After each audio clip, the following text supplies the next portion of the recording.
So before we get down to business, let's talk about this for a second. I love Star Wars. I'm a huge Star Wars fan. And I own the original trilogy on DVD.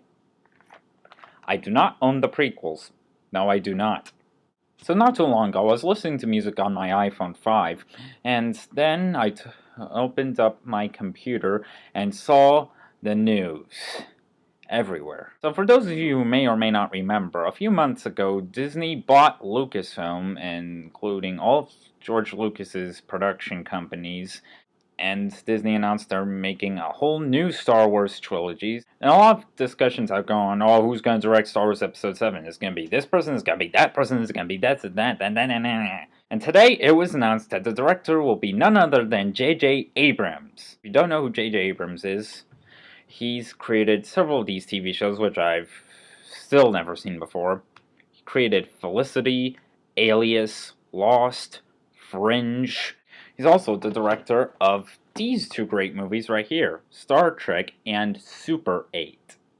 With Star Trek, I didn't really grow up on Star Trek at all. I mean, I might have seen parts of like some of the newer TV shows, but I really wasn't a Star Trek geek or Star Trekkie as it's called, but I really liked J.J. Abrams' Star Trek.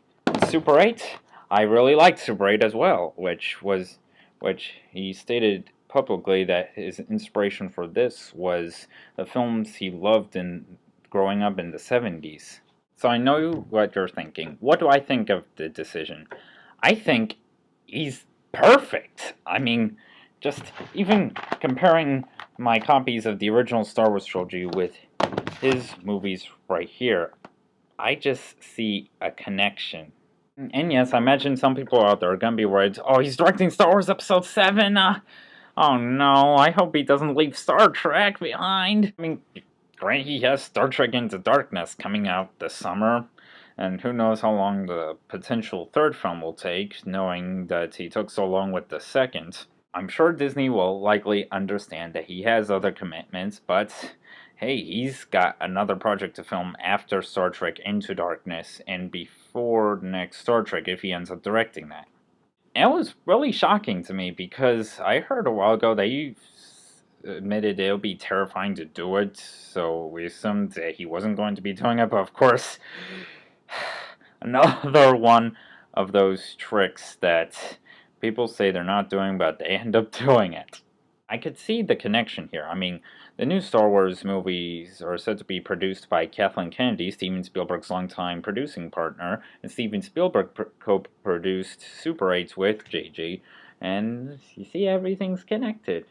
And with what some Star Trek fans saying that the new Star Trek really brought old school Star Trek with new in it, it sounds like JJ might be able to do the same thing with the new Star Wars. I even saw a Facebook post by my friend Alexander Halstead, who you know as My Basement Reviews. He's always been inspired by J.J. Abrams from watching the behind-the-scenes of the pilot episode of Lost, that he's at Full Sail right now because of it. And he really was so enthralled from when he saw him and Star Trek together. In his Facebook post, he posted, hopefully he'll bring back Star Wars from being something other than horrifically like the last three were. And plus, odds are Michael Giacchino is going to be scoring it, who several people agree that he's like the next John Williams. So those are my thoughts on J.J. Abrams directing Star Wars Episode 7. It got me excited, and I'm just can't wait. So what do you think of J.J. Abrams directing Star Wars Episode 7? And are you worried that it might affect his terms on the current Star Trek franchise? Please leave a comment or post a video response and let me know your thoughts. And please subscribe for future videos.